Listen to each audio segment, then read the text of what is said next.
I sat at the dinner table, the roast chicken turning cold on my plate, as my son's laughter cut sharper than any knife. "You're lucky we let you stay here, Mom," he said, his wife smirking over her sparkling wine. Lucky. After decades of paying taxes, of planting every tree on this land, of burying my husband in its soil, I was the lucky guest. They thought I was just surviving on their charity. They had no idea whose name was on the Wait. Before we go any further, I gotta ask, where are you watching from? Drop it in the comments, and don't forget to subscribe. The roast chicken had gone cold. Maggie sat at the far end of the oak dining table, one she'd refinished herself decades ago, watching as Chris carved into the meat like it owed him something. The overhead pendant light cast harsh shadows, bouncing off the gleaming quartz countertops Lori had insisted on during the remodel. Everything in this house was polished, perfect, soulless. "Mom, can you not scrape your fork like that?" Lori's voice was syrupy, stretched thin with irritation. "It's stainless steel, not a shovel." Chris snorted without looking up. "She still eats like she's in that old farmhouse kitchen. Guess habits die hard." Maggie paused mid-bite. Her hands didn't shake. Not yet. Across from her, Kayla kept her eyes on her plate, silently pushing sweet potatoes around in slow spirals. Her jaw twitched, just once, but she said nothing. "I mean," Lori continued, swirling wine in a goblet that sparkled like something out of a catalog, "it's kind of amazing you've adjusted so well. Some people your age really struggle living in modern homes." Chris chuckled. "We should be charging her rent." Maggie's head tilted slightly, her lips closing around a dry bite of chicken. The joke didn't land. It wasn't meant to. But the laughter came anyway, shallow and mean, echoing off walls she hadn't chosen. "You're lucky we let you stay here, Mom," Chris added, jabbing at the salad.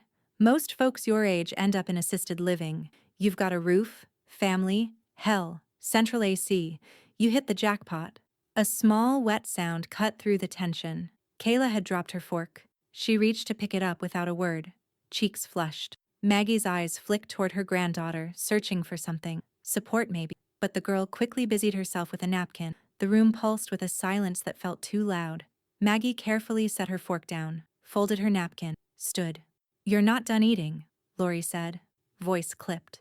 "I am," Maggie said, her tone quiet but firm. She cleared her plate, her own bones moving slower than they used to but still with purpose. No one offered to help. As she reached the kitchen sink, she caught her reflection in the glass. Deep lines, graying hair, eyes that once taught hundreds of kids how to read and think and write their names in cursive. Now those same eyes just stared back at a woman being mocked in her own shadow. Later, the night had settled heavy across the property, the porch wrapped in a hush of chirping cricket and the faint rustle of trees. Maggie sat stiffly in the rocking chair her late husband built, sweater drawn tight around her shoulders. Her tea had long since gone cold. Her fingers trembled against the porcelain, but her eyes were dry, wide open. The screen door creaked.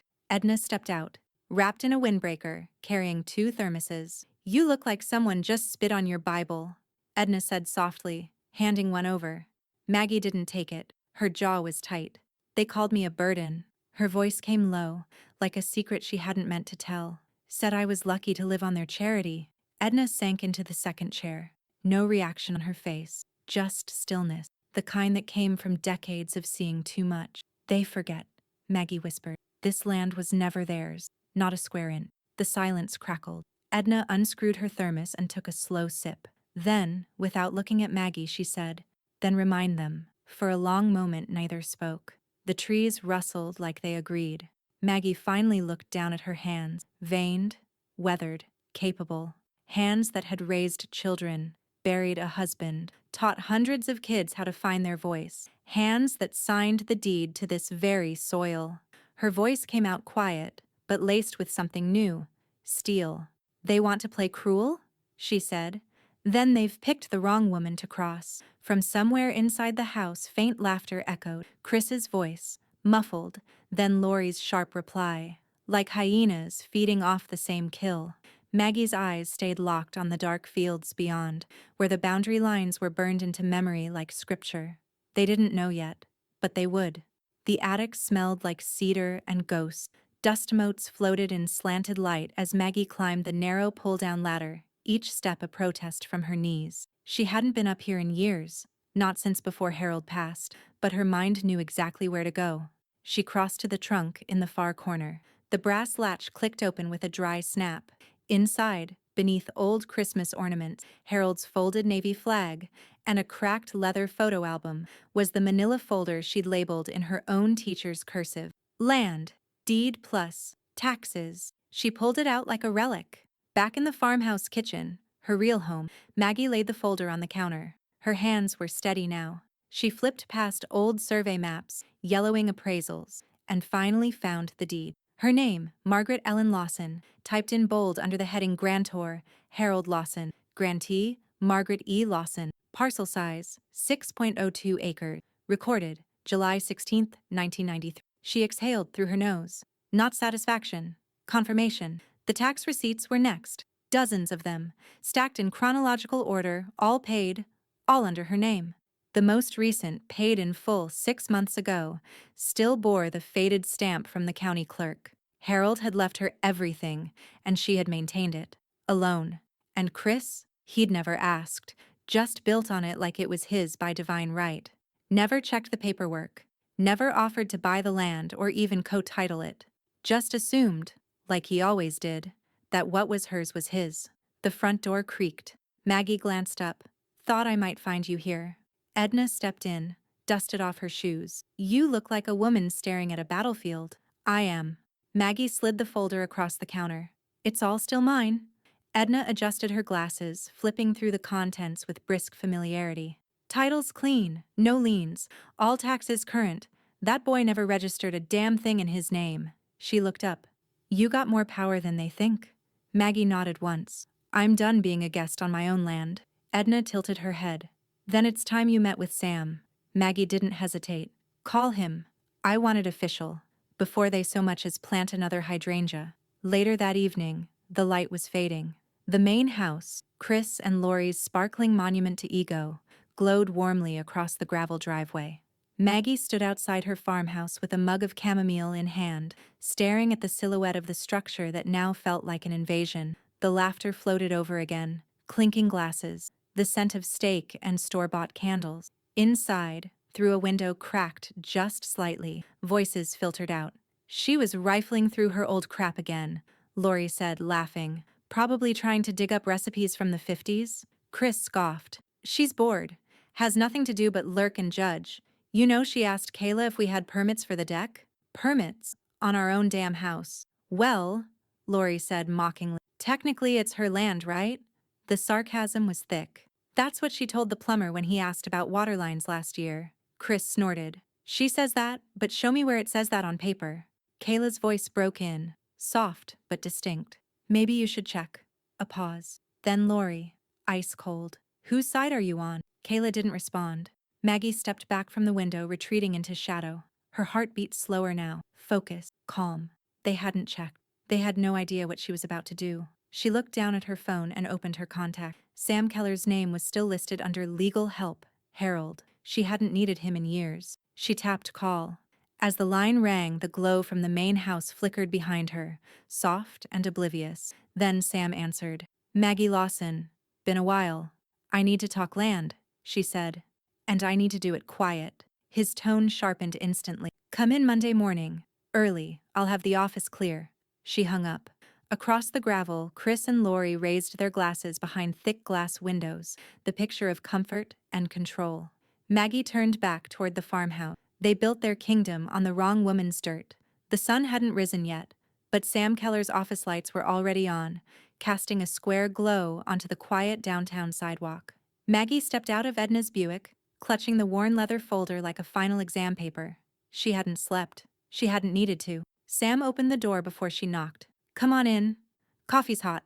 The office was warm, lined with bookcases and framed legal diplomas, the air carrying the faint scent of cedar oil and paper.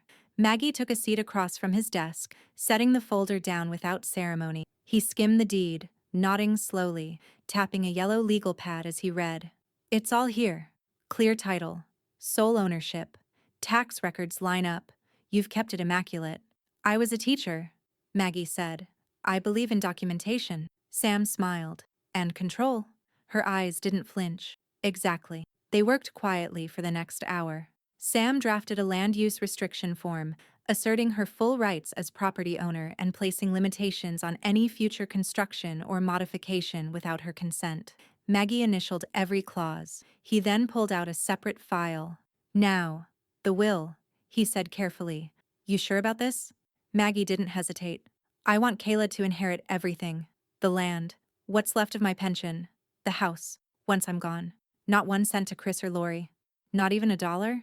He asked, knowing full well the implications of omitting a child entirely. Maggie looked him dead in the eye.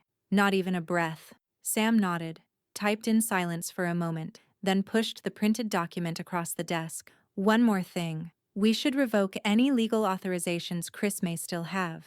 Did you ever give him power of attorney after Harold passed? Maggie's lips thinned. I did. He said it was to help with taxes. That was before I knew he meant his. Sam flipped to another form, crisp and direct. We'll rescind that. Permanently. By mid-morning, the three of them sat around Maggie's kitchen table. Sam, Edna, and Maggie herself. Every form laid out like chess pieces. Edna produced her notary seal with the kind of reverence most women reserved for heirloom jewelry. You understand what you're signing? She asked. Not as a friend, but as a legal witness. I understand better than I ever have, Maggie said, pressing pen to paper. She signed, stamped, initialed. The farmhouse clock ticked in the background, slow and steady. Edna's seal landed with a final, satisfying ka-chunk. When it was done, Sam closed the folder and exhaled. It's done. No one can touch it now. Maggie sat back, hands folded, eyes sharp. They'll choke on the land they stole, she said quietly. That night, Maggie sat alone in her rocking chair again. But this time, the silence around her felt earned, not fragile. Her phone buzzed on the armrest. Kayla. I heard them laughing again. About you. Kayla. They think you're harmless. Kayla. I'm with you. Whatever you're doing, I'm with you. Maggie's eyes lingered on the screen. Then she typed back. Simple and clean. Maggie. Good. Stay quiet. Watch everything. Across the driveway, the lights in the new house flickered off one by one. The kingdom slept peacefully, unaware the ground beneath them had already started shifting. Maggie looked up at the stars, crisp and cold. Then, at the outline of the land she'd kept alive all these years, the same land her son was about to learn never truly belonged to him. And deep in her bones, something stirred. Not anger, not even pain. Momentum. The office smelled like new carpet and ambition. Maggie sat across from a young woman in a crisp navy blazer, her nameplate reading Danielle McKinnon, associate broker. Her eyes were bright, her tone professional, but there was a flicker of something else in her voice, a quiet respect, maybe even curiosity. So you're looking to list the full 6.02 acres? Danielle asked, clicking her pen. Yes, Maggie said. With the house on it. Danielle blinked, then adjusted slightly in her chair. And, are the current occupants aware the property is going up for sale? They are not, Maggie replied, calmly folding her hands in her lap. Danielle hesitated, then nodded. Well, legally, you're on solid ground. Deeds in your name. No joint owners, no liens. Given the location and the size, I wouldn't be surprised if we get multiple offers within a week, especially from developers. Maggie's mouth lifted at one corner. Then let's not waste time. Danielle slid the exclusive listing agreement across the desk. Maggie read every line like it was scripture, then signed. The pen left a clean, assertive streak of ink. No hesitation. As Danielle gathered the papers, she leaned in slightly. Just so you know, a plot like this, they won't just offer. They'll compete.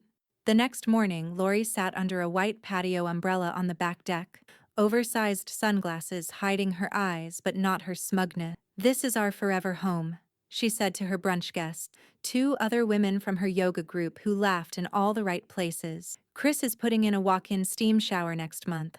We just want it perfect, you know? Maggie heard it all from the porch of her farmhouse, sipping her coffee slowly, the listing packet sitting on the table beside her. Forever, she repeated under her breath. Interesting choice of words. She stood, adjusting the cardigan over her shoulders, and wandered out toward the tree line. just far enough to glimpse Chris in the side yard, shirtless and sweating as he guided a concrete mixer into place. "What's that for?" she called. Chris wiped his brow, grinning like a man who thought the ground was his. "Expanding the patio. Figured we'd throw in an outdoor kitchen while we're at it." "Fancy," Maggie said. "Figured we'd invest in it now. Adds value long term." Maggie nodded once. True enough. He didn't ask permission. Didn't think he needed to. That evening, Edna joined her on the farmhouse porch, a grocery bag in hand and something knowing in her eyes. "He's pouring concrete now," she said, pulling out a tub of ice cream. "Deck's next." Maggie chuckled. It's almost sweet, watching them invest so much. Edna handed her a bowl and sat beside her. "Every nail he hammers is into your wall." They watched in silence as the last bit of daylight faded and the golden glow from Chris and Lori's house flickered on, warm and oblivious. "Danielle said offers will come fast," Maggie said. "They will," Edna replied. "And when that paper posts, they'll hear about it the hard way." Maggie swirled a spoon through her bowl, eyes fixed on the house her son built with arrogance and borrowed assumption. "Let them paint the shutters. Let them polish the floors." Edna smirked. "Polishing their own guillotine." Maggie didn't smile back. Not fully. Not yet. But her silence said everything. Later that night, Chris sat in the garage, feet propped on a workbench, beer sweating in his grip as he scrolled through contractor quotes on his phone. Lori came in, phone in hand. "We're confirmed for the landscaping consult Thursday," she said. "Oh. And Mom was talking to some woman in heels and a blazer outside today. She looked like a realtor." Chris didn't even look up. "Probably trying to sell her little shack before it caves in." "Let her." Lori laughed. "Yeah. No one wants that place." Chris took a sip of his beer, grinning. They'd be stupid not to want this one. From across the driveway, behind drawn curtains, Maggie watched their silhouettes dance in the glow of their false security. Tomorrow, Danielle would upload the listing. By morning, buyers would be circling like vultures. And Chris? He'd still be hammering down roots into someone else's soil. The voicemail came in just after 2 p.m. Maggie was slicing apples in the farmhouse kitchen, a slow, methodical rhythm to each cut. The windows were open, the cicadas buzzing thick through the heat. Her phone lit up on the counter. She wiped her hands on a dish towel and pressed play. "Hi, Margaret. This is Danielle McKinnon from Keller Brokerage. Congratulations. Your offer was accepted. Full price? All cash? No contingencies. We'll coordinate closing for next Friday. Talk soon." She didn't smile. Not exactly. But the line of her mouth settled into something firmer, a line drawn, a door closed. The screen door creaked open behind her. Chris stepped in, sweat still clinging to his neck, phone in hand. "Who the hell just called you?" Maggie didn't answer. His eyes narrowed. "I was walking past and heard the message. Something about a sale?" Maggie calmly finished slicing the last apple, dropped it into the bowl. "That was my realtor." "Your what?"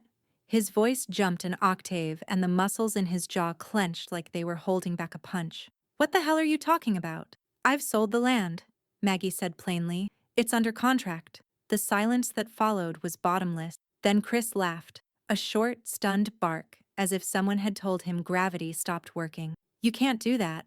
Maggie wiped her hands, turned, and met his eyes. "Can I?" She reached for the folder already resting on the table, pulled out the deed, held it like a badge. "My name, my land. You built your fantasy on someone else's property and never once bothered to ask whose dirt your foundation touched." Chris's face flushed a violent red. "You're out of your goddamn mind. Lori and I have put hundreds of thousands into that house. That's our home. Kayla grew up there. You built it without asking. You planted yourself without roots." She folded the deed and slid it back into the folder like it was nothing more than a finalized report card. Lori's voice rang out from the hallway. "What's going on?" She stormed into the kitchen, barefoot, manicured fingers gripping her phone. Chris turned toward her, eyes wild. "She sold the land. It's under contract. Gone." Lori blinked. "No. No, that's not. She can't." Maggie tilted her head, voice calm. "The deed has always been in my name." "That's impossible," Lori screeched. "We built that house. We've landscaped, furnished, paid property taxes." Maggie raised an eyebrow. "I paid the taxes. Every year. Your name's never touched a single county record." Lori's mouth opened, closed. Then she turned on Chris with sudden feral rage. You said it was safe. You said it didn't matter whose name it was under. Chris flinched. She's bluffing. This isn't legal. It's recorded, Maggie interrupted. Downtown, public record, ask the clerk. Lori shoved Chris hard in the chest. You absolute idiot. I trusted you, he roared back. In the corner, unnoticed, Kayla stood with her phone angled discreetly toward the chaos. Her thumb hovered, then tapped. Record. Don't talk to me like this is my fault, Chris yelled. You said it was ours. You said we didn't need to change the title. You signed the goddamn mortgage paperwork without checking the land.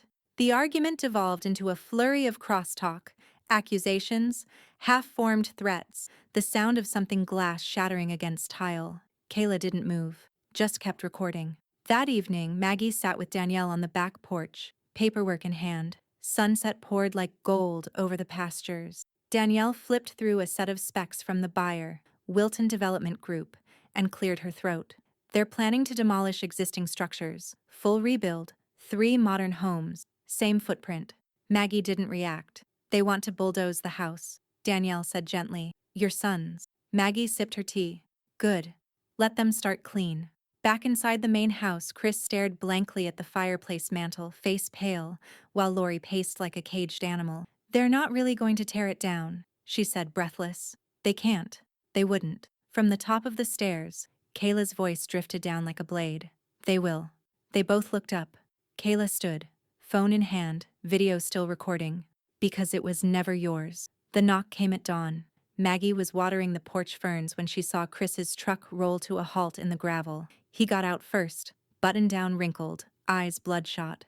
Lori followed, makeup half done, phone already in hand. The two of them looked like something had rotted overnight. And it had. Chris stopped at the bottom of the porch steps, hands out like a hostage negotiator. Mom, we need to talk. Maggie didn't respond. She kept watering. Please. He tried again. Just listen. She turned the spout off and set the watering can aside. Make it quick. I've got a buyer walk through this afternoon. That cracked something in Lori. Jesus, Maggie. You're really going through with this? Maggie gave her a blank look. It's already in motion. Chris climbed one step. We'll pay you. Whatever they offered, we'll match it. No, Maggie said. We'll build you a guest house, he pleaded. Put the farmhouse on solar. Whatever you want. Just don't sell it to some developer who'll bulldoze the whole damn thing. It's not yours to bargain with, Maggie replied, not unkindly. You lived here on assumption, and assumptions don't build equity. Lori stepped forward, jaw clenched. You're destroying your own family. No, Maggie said quietly. I'm just removing the infestation. By noon, the internet had a new villain. Lori's Facebook post went live. A dramatic photo of Maggie's farmhouse, filtered to look gray and crumbling, with a caption scrawled in all caps like a tabloid headline. Elderly mother manipulated by greedy lawyers into selling her own family's home. Child protector parents. Child legal abuse. Child family destroyed. Then came the TikTok, filmed with crocodile tears on her front porch. She doesn't even know what she's doing. My husband built this place with his bare hands, and now some shark convinced her to sell it out from under us. It's elder abuse, plain and simple. The hashtags multiplied. Stop the sale. Save our home. Ah, Granny exploited. What Lori didn't expect was Edna. By 2:00 p.m., Edna had pulled up her tablet, connected to her home Wi-Fi, and begun a systematic sweep of every social media post, screen recording and archiving each one. She didn't just screenshot, she cataloged.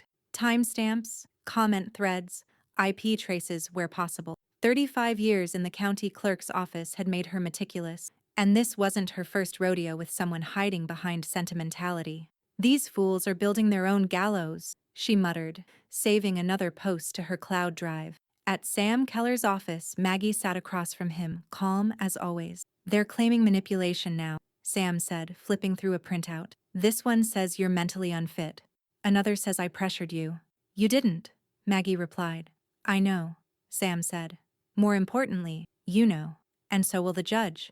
If they file anything, it'll fall apart in minutes. He slid the folder shut. Let them scream. Judge Whitmore won't care. By sunset, Kayla had made her decision. She stood in her bedroom at the top of the stairs, watching Chris pace in the yard and Lori refresh her notifications for the 1000th time. Maggie's farmhouse glowed across the gravel, steady and quiet like a lighthouse. Her duffel bag hit the floor with a thud. She packed fast. Laptop, charger, 2 hoodies, notebooks, headphone, the blanket Maggie crocheted for her back in middle school. She didn't try to sneak out. She wanted them to see. Chris caught her in the driveway. "Where are you going?" he asked, voice tight. "To Grandma's." "You're really taking her side?" Kayla stared at him. "You mean the side that actually owns the land?" He stepped back like she'd slapped him. Inside the farmhouse, Maggie opened the door before Kayla knocked. She didn't say anything, just stepped aside. Kayla walked in. "I'll sleep in the sunroom," she said softly. "You'll sleep where you want," Maggie replied. Later that night, Lori sat alone in the darkened kitchen, phone clutched in her fist, watching the view count climb on her crying video. A comment popped up at the bottom of the screen. "Didn't your MIL own the land? Should have checked the title before you built on her dirt, sweetheart." Another pinged in right after. "Plot twist. She's the villain, and I'm rooting for her." Lori's thumb hovered above the delete button and froze. The county courthouse stood like a monument to permanence, stone, sharp line, a cold wind pushing up its marble steps. Maggie walked with slow, measured steps, a thin file tucked beneath her arm. Kayla walked beside her, dressed neatly in a navy blouse and jeans, chin high. Edna stood just inside, waiting, her reading glasses already perched low. Down the hall, outside courtroom 2B, Chris paced like a caged bull. Lori sat rigid in a plastic chair, blotting her eyes with a crumpled tissue and scrolling her phone between sobs. Her mascara streaks were real this time. When the bailiff called the case, they all entered together.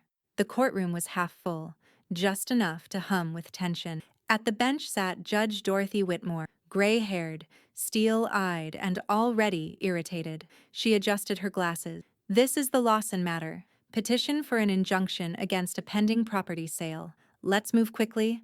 I've got 3 custody cases after this and no appetite for drama." Sam Keller stood. "Your Honor, we represent Margaret Lawson, sole title holder of the 6-acre parcel in question." Lori shot up, voice cracking. "She's trying to sell our home, without warning, without discussion." Judge Whitmore raised a single finger. "Mrs. Lawson, daughter-in-law Lawson, sit down unless spoken to. This is a civil hearing, not a soapbox." Lori sat. Chris just clenched his jaw and stared straight ahead. Sam laid the deed on the table with calm precision. "This is the original title, registered in 1993. Maggie Lawson has paid all property taxes since. No transfers, no cosigners, no encumbrances. This is her land and always has been." He held up a second file. "These are tax receipts, last 15 years, all in her name." The judge flipped through them silently, 1 page at a time. Then she turned to Maggie. "Mrs. Lawson, do you understand the consequence of selling this land? That it may displace your son and his family?" Maggie didn't flinch. "I do. And you're doing it anyway?" Maggie met her eyes, voice low and level. "I let them live. I let them build. I let them mock me at my own dinner table. I won't let them rob me, too." Lori's voice broke. "She's being manipulated. She doesn't know what she's doing." Whitmore didn't even look up. "You're suggesting the plaintiff is mentally incompetent?" Lori faltered. "No, I mean, I don't know. She's just..." "Because unless you're ready to bring a doctor into my courtroom today, you'll drop that angle right now." Chris stood. "This isn't right. We invested everything into that house. It's ours in every way that matters." Sam raised a brow. "Except legally." Judge Whitmore's gavel hit the bench once, sharp. "Enough." She exhaled through her nose and turned her attention to the motion before her. "Let me be clear. Your failure to verify land ownership before building a home does not constitute legal claim. You may have spent money, time, even sentiment, but none of it makes that land yours. The deed is clean. The taxes are paid. The sale can proceed." Lori gasped, openly sobbing now.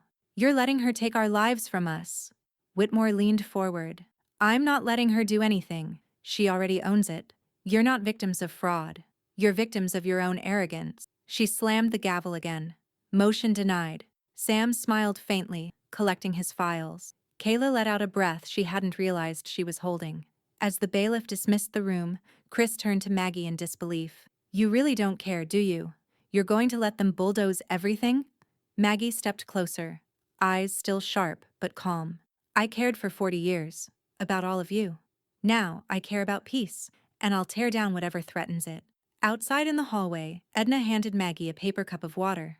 That went smoother than I expected. Maggie sipped once, then smiled. They're not done, she said. From behind them, Lori's voice echoed. Already on the phone, already crying to someone else, planting the next attack. And inside the courtroom, Judge Whitmore was already asking for the next case file. It arrived in a manila envelope taped to Maggie's farmhouse door. Petition for temporary guardianship.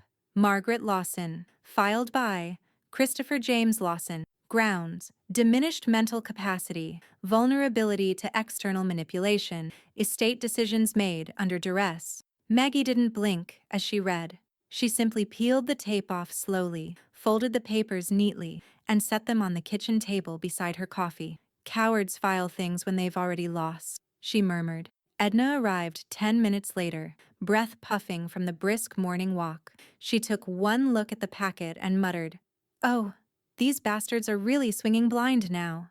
The courtroom felt colder this time, not because of the marble but because of the implication. Guardianship meant incompetence, that she couldn't make her own decision, that decades of independence, of raising children, managing property, teaching students, meant nothing if her son could convince a judge she forgot where she left her purse last week. But Maggie walked in steady, dressed in slate blue, hair pulled back. No trembling hands, no second guesses. Judge Whitmore scanned the file before glancing over her glasses. Let me be clear. A guardianship petition is a serious legal request. It questions the adult capacity of a living person, so this better be grounded in fact, not family friction. Understood? Chris stood with his attorney, a stiff man with a shiny tie and no discernible backbone. Your Honor, this petition was filed in good faith.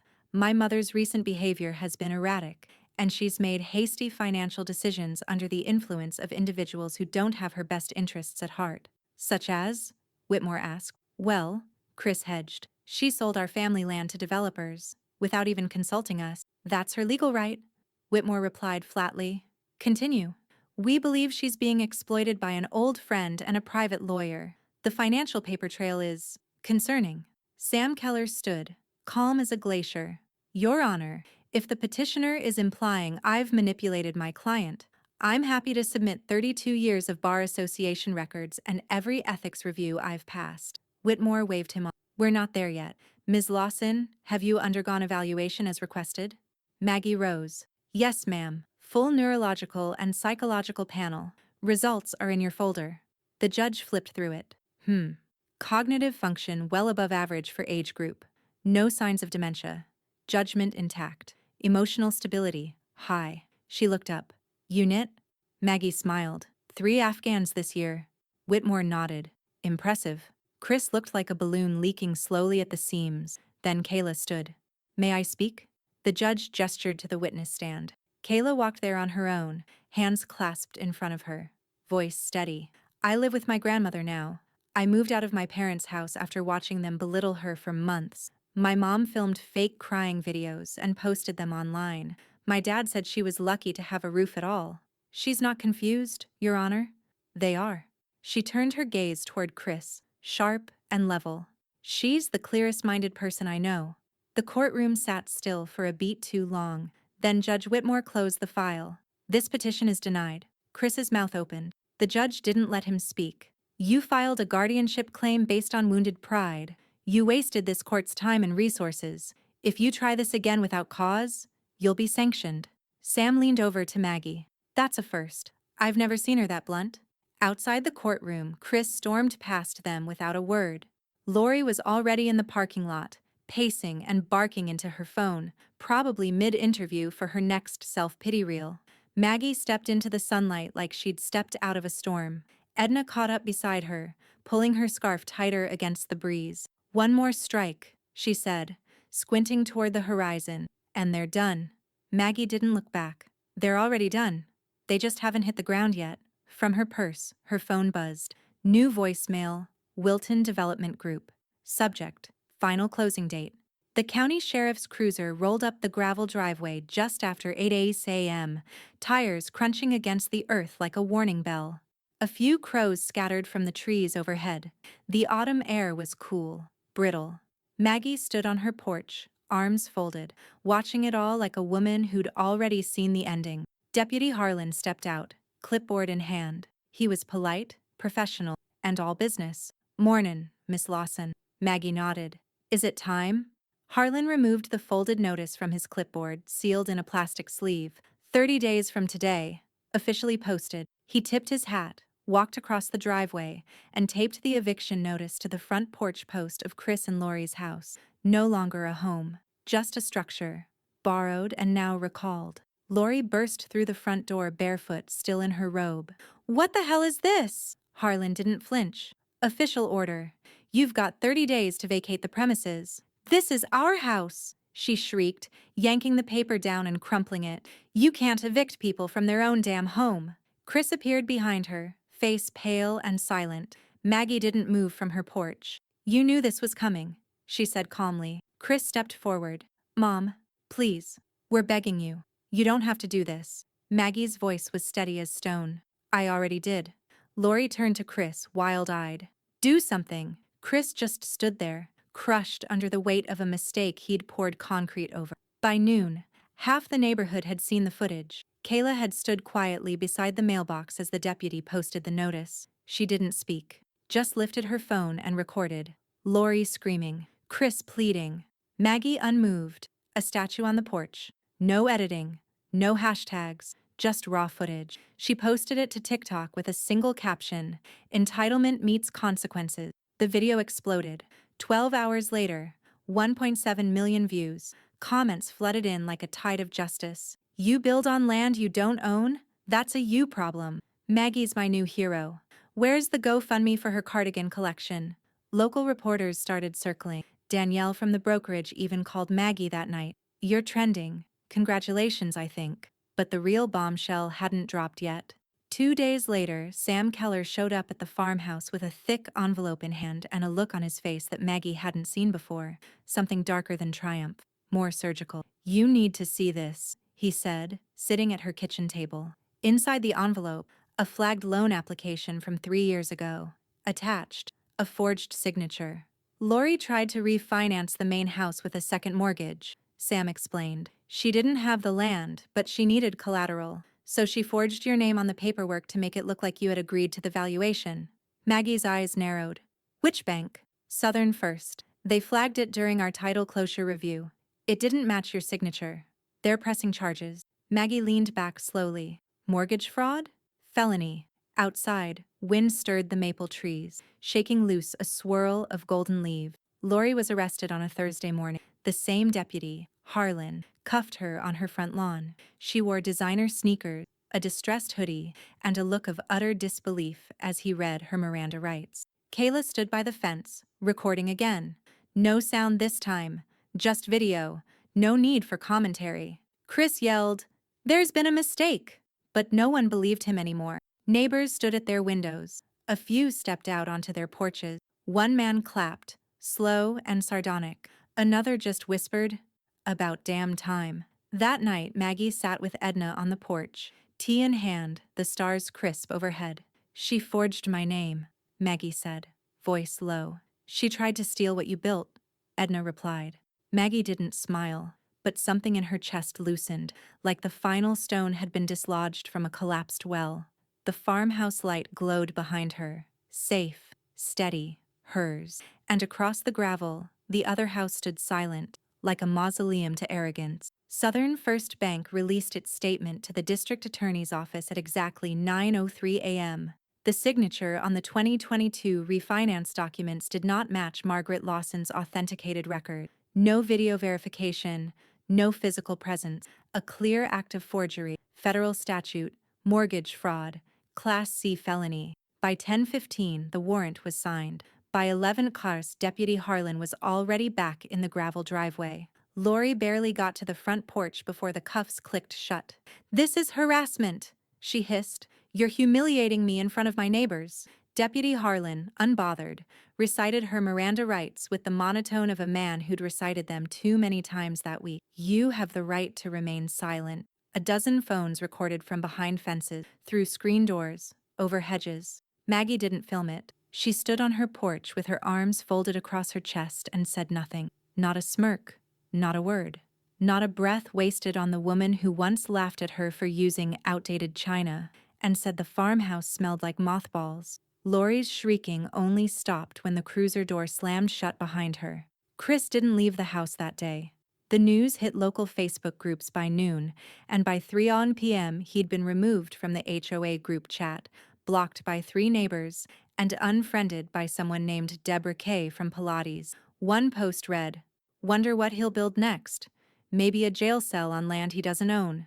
Another said, "I used to think they were the classy one, but the one that did him in was from Kayla." Just one picture. Maggie sitting quietly in her rocking chair, cardigan sleeves pushed to her elbows, hands still. Caption, "They told her she was lucky to stay, but she was the owner all along." It had nearly 70,000 likes by sundown. Chris saw it. He didn't comment. Kayla returned to the farmhouse after dinner. She let herself in, her sneakers quiet on the old wooden floors. The air smelled like eucalyptus and lemon balm. Maggie had boiled a pot on the stove like she always did when fall came in too fast. Maggie sat by the fireplace, a cup of tea in her hand. Kayla dropped her bag and crossed the room without a word, wrapping her arms tightly around her grandmother's shoulders. Maggie stiffened slightly at first, then relaxed into the embrace. Her chin dipped just once against Kayla's arm. "I'm sorry they did this to you," Kayla whispered. Maggie patted her hand. "They didn't do it to me. They did it thinking I wouldn't fight back." Kayla pulled away and looked her in the eyes. "You fought like hell." "No," Maggie said, quiet but firm. "I just stopped pretending I owed them anything." Later that night, Edna knocked on the screen door with 2 mugs of hot cider and a smirk that held fire. "They'll try to spin it, you know," she said, handing one over. "Claim she didn't know what she was signing. Blame it on the bank. Call it a misunderstanding." Maggie stared into the steam curling from her cup. Edna added, "But it's too late. The town's watching now, and the town already picked a side." Maggie glanced out toward the dark silhouette of the other house, now hollow feeling even when funny, she said. "All those years I worried what people would think if I fought back. Turns out, they were already thinking it." Edna nodded. "Justice eats loud." Then she paused. "You ready for closing day?" Maggie nodded once. "Let them feel what it's like when the foundation shakes." Across the street, Chris stood in the dark of his half-packed garage, arms wrapped around himself like a man freezing in his own skin. Boxes sat half-labeled, furniture half-covered. The house echoed now, like it knew it was next. On the workbench was a faded blueprint, the original layout he and Lori had drawn up when they thought they were building a legacy. Maggie's name, printed in the corner as landowner, had been crossed out in pen. Bold, careless. He stared at it like it might blink and disappear, but it didn't. Neither did the sound of the police cruiser pulling up again in his driveway. This time, it wasn't for Lori. The title office smelled like lemon polish and fresh carpet, clean, clinical. No hint of history, just the future, typed in 12-point font and notarized in triplicate. Maggie sat at the head of the polished conference table in a slate wool blazer, her posture straight despite the ache in her shoulder. Across from her sat a man in a dark navy suit, young, corporate, efficient, the lead rep for Wilton Development Group. His handshake had been firm, his smile professional. He called her Mrs. Lawson, and he meant it. "Last signatures here," said the closing agent, pointing to a line on the final page of the stack. "Once this is signed, funds will release within the hour." Maggie glanced down, took the pen. No hesitation, just a smooth sweep of ink. The final stroke echoed in the room louder than it should have. The agent pressed a button on her keyboard. "Confirmed. Wire is live." A quiet chime sounded on Maggie's phone. She didn't check it. She didn't need to. The buyer reached across the table, offering his hand. "On behalf of Wilton Group, thank you. We'll begin demolition and clearing within 72 hours. Maggie shook his hand. Firm, dry, measured. "I hope they cry into walls they don't own," she said, soft but audible. The agent froze briefly, then looked down at her papers as if she hadn't heard. The buyer chuckled politely. "We'll keep things on schedule." Outside, the autumn wind tugged at Maggie's blazer as she stepped onto the sidewalk. Edna was waiting by the car, sunglasses on, holding 2 takeaway coffees. "You do it?" she asked, not bothering to fake suspense. Maggie took the cup. "It's done." They drove in silence back toward the farm, past rows of small shops, through a street where a local mural had been painted recently. Kayla's video had inspired more than just hashtags. There was now a cartoon of Maggie on one brick wall downtown, hand on her hip beside a sign that read, "The land remembers." Maggie didn't comment when they passed it, but Edna saw the slight lift of her brow. Enough. Back at the farmhouse, Kayla stood in the doorway, her phone in one hand, her other wrapped around a small box of her mom's things she'd found discarded on the porch. Chris hadn't been seen since the night the cruiser pulled up. "Is it official?" she asked. Maggie nodded, walking past her into the house. "The land belongs to them now, but not the story." Kayla followed her into the kitchen, setting the box on the table. "What will they do to it?" Maggie poured water into the kettle. "Scrape it, flatten it, wipe it clean." Kayla hesitated. "And you're okay with that?" Maggie looked up, her eyes steady. "Let them erase what never belonged to them. That's not my legacy." Kayla stepped forward, wrapped her arms around her grandmother. "You did it, Grandma." Maggie let herself sink into the embrace this time. "I finished it," she whispered. Outside, Sheriff Harlan's cruiser crept up the driveway once more. This time, he wasn't alone. A moving crew followed, their truck groaning under the weight of what had once filled Lori's carefully curated life. A deputy approached the porch. "Final notice has been served. They've got until sundown to clear what's left." Kayla nodded. "They won't come back." The deputy offered a thin smile. "Doesn't matter. We'll finish clearing it either way." Maggie stood behind the screen door, watching the last of her son's dream get boxed in cardboard and wheeled down her driveway. A dining table, a faux leather headboard, a silver-framed mirror still taped at the edges, things that looked expensive, things that meant nothing. A neighbor passed by slowly on foot, giving Maggie a respectful nod. Another waved from their porch. The town had spoken, quietly, clearly. Later, as dusk swallowed the sky and the gravel was bare, Maggie stood alone by the old oak tree at the edge of the property. The farmhouse glowed behind her. Kayla joined her, wordless. They stood together, listening to the wind as it swept clean the final remnants of arrogance. Then Kayla asked softly, "What now?" Maggie looked up at the stars, hands still, voice clear. "Now I plant something that no one can bulldoze." The morning after the moving trucks left, the driveway stood bare, as if nothing had ever been built there at all. Only a rectangle of dead grass and some broken bricks remained, proof that even delusions left behind a footprint. Maggie was outside by the garden, knees in the dirt, gently pulling out the last of the summer's weeds. She didn't hear him approach at first, just a sharp crunch of gravel, and then silent. When she turned, Chris was there. Not on the porch, not behind the wheel of a shiny truck. He stood at the base of the steps, rumpled, hollow, his hands stuffed into the pockets of a hoodie she vaguely remembered buying him back in college. "Mom," he said. Maggie stood slowly. "You're trespassing." "I know." His voice cracked. I didn't know where else to go." She walked to the edge of the porch, arms crossed. "You had 30 days to figure it out." Chris stepped closer. His eyes were red, lips dry. "I screwed up." "That's generous," Maggie replied. He fell to his knees, actually dropped, right there on the gravel, palms flat, eyes up. "I'm sorry," he said, louder now, the words scraping his throat. "I didn't think it would get this far. I didn't think you'd actually go through with it." Maggie stared at him like she was studying weather, unimpressed, but aware of the danger. "You didn't think I was capable," she corrected. He nodded slowly. "Yeah, that's the truth." The air was heavy with the scent of soil and something fading. "Shame, maybe." "Please," Chris whispered. "I'm asking for forgiveness. I have nothing left." Behind her, the screen door creaked open. Kayla stood in the doorway, arms folded, silent, watching. Chris noticed her and looked down. "I just want to come home," he murmured. Maggie's jaw tightened. "Home?" He looked up again. "Here, with you, with Kayla." Edna stepped out from around the side of the house, arms full of seed packets and a trowel tucked into her pocket. She caught the tableau and froze. "Don't break," she said under her breath as she stepped up beside Maggie. Chris raised his voice. "I'm not asking for land. I'm not asking for the house. I just want you, family. Maggie stared at him, and for a moment something behind her eyes shifted. Not mercy, something harder. Forgiveness isn't free, she said. Chris's eyes glistened.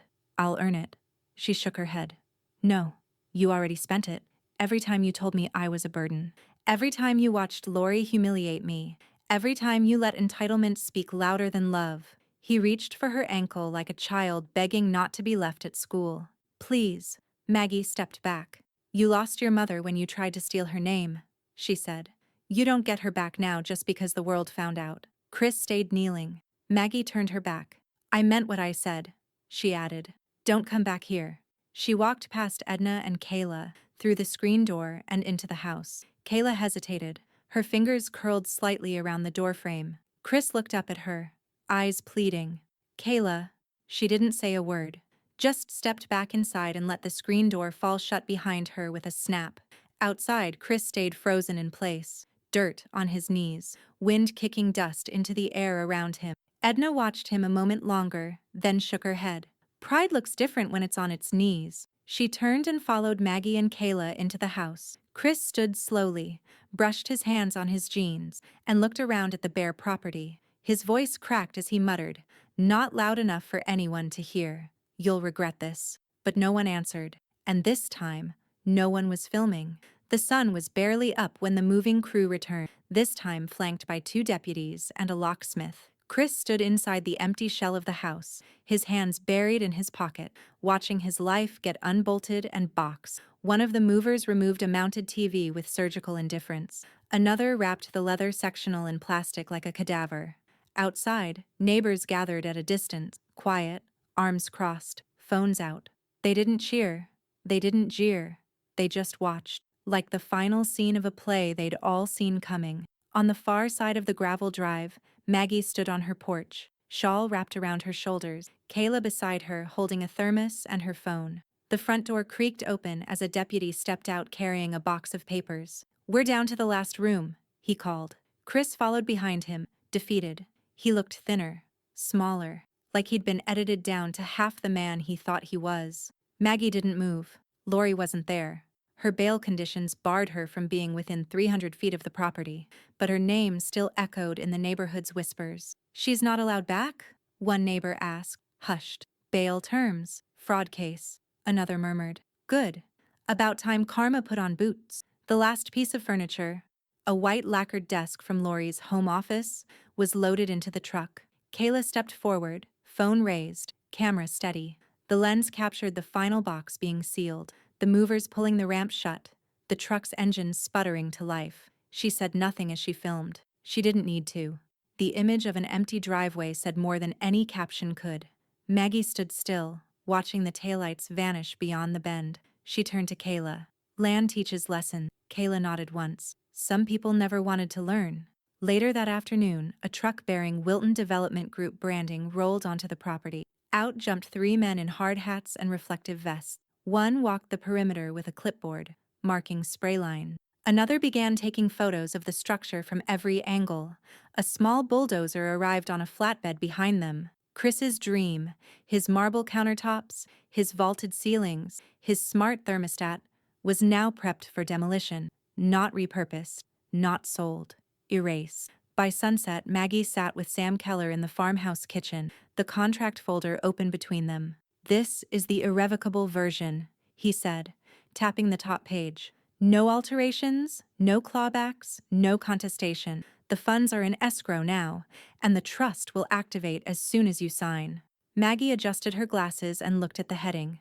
The Lawson Legacy Trust Beneficiary. Kayla Rose Lawson. Once you're gone, Sam continued, she'll have access to the entire sum. Early access allowed only for education, housing, or charitable giving. Your exact terms. She'll do more with it than Chris ever would, Maggie said, lifting the pen. Sam hesitated. You sure you don't want a backup beneficiary? I'm sure. She signed. The final keystroke in a legacy reclaimed. Outside, Kayla stood beneath the old oak tree, staring out at the spray-painted outline now surrounding the doomed house. It looked like a chalk drawing at a crime scene. Maggie joined her, hands in her coat pocket. They'll knock it down in the morning, Kayla said softly. I know. Kayla looked up at her grandmother. You gave it all away. I gave them nothing, Maggie said. I gave you the future.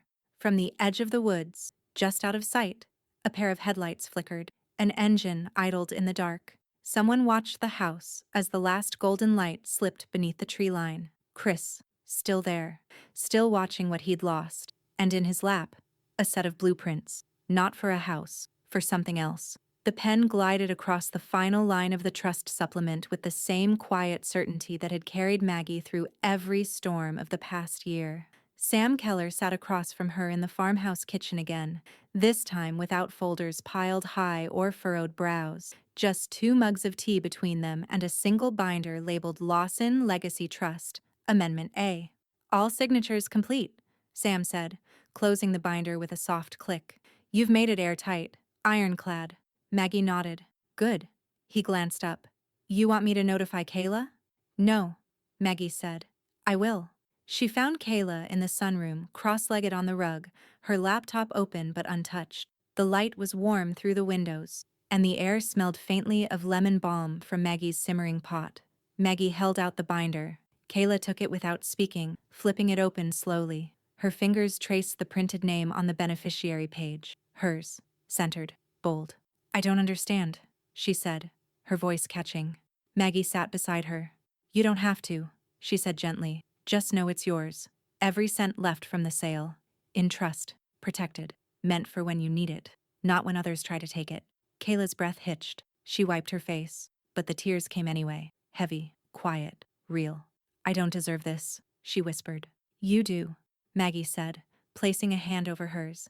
Because you never once asked for it. Kayla shook her head, lips trembling. I didn't fight for you sooner. You were watching, Maggie replied. You saw the rot when no one else would say it out loud. You moved when it mattered. A silence settled between them, thick, full, final. This family starts fresh with you, Maggie said. Edna arrived shortly after lunch, arms full of printouts and a tray of sandwiches. You two look like you've seen a ghost, she said, setting everything down. No, Maggie replied softly. Just letting go of one. Edna scanned the trust paperwork, nodding. Well, damn.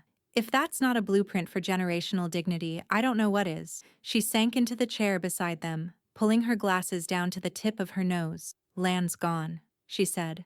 But the legacy's safer now than it's ever been. Maggie sipped her tea. The land was never the legacy, just the stage. Edna smiled. And you rewrote the whole play. The next week, Maggie wrote 5 letters. Each was addressed to a different high school in the region. Each contained a check for $20,000. The Margaret Lawson Resilience Award would be given to one graduating senior per school.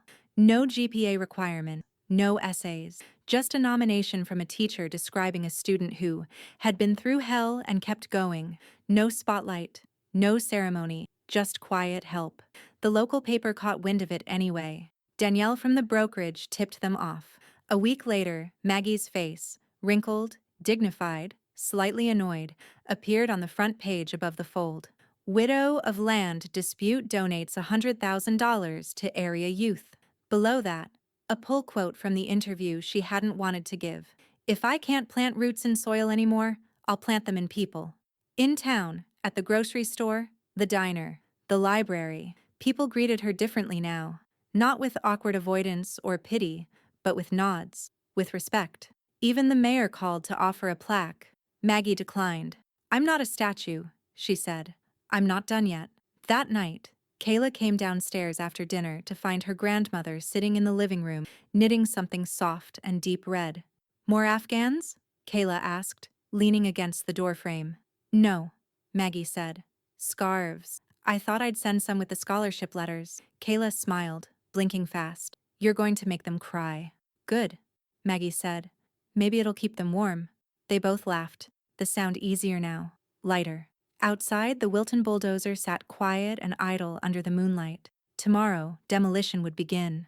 But inside the Lawson farmhouse, something else had already been built. And in the woods beyond the property, just out of sight, a faint glow flickered again. Chris's headlights, still watching, still waiting. But Maggie didn't look out the window. She only looked forward. The letter arrived without a return address, folded once, neatly, handwritten. Maggie read it alone at the kitchen table, the light of morning creeping in sideways through the curtains. Kayla was still upstairs. Edna hadn't arrived yet. The house was silent but steady, like it had finally exhaled. The handwriting was unmistakably Chris's, hesitant loops and lower cases dotted like apologies. He hadn't begged this time. No threats, no accusations, just a soft, half-swallowed admission. I didn't know what I was destroying until it was already ashes. I don't expect anything back. But I hope one day you'll remember the parts of me that were yours before I broke them. I hope Kayla forgives me first. I think you'll follow if she ever does.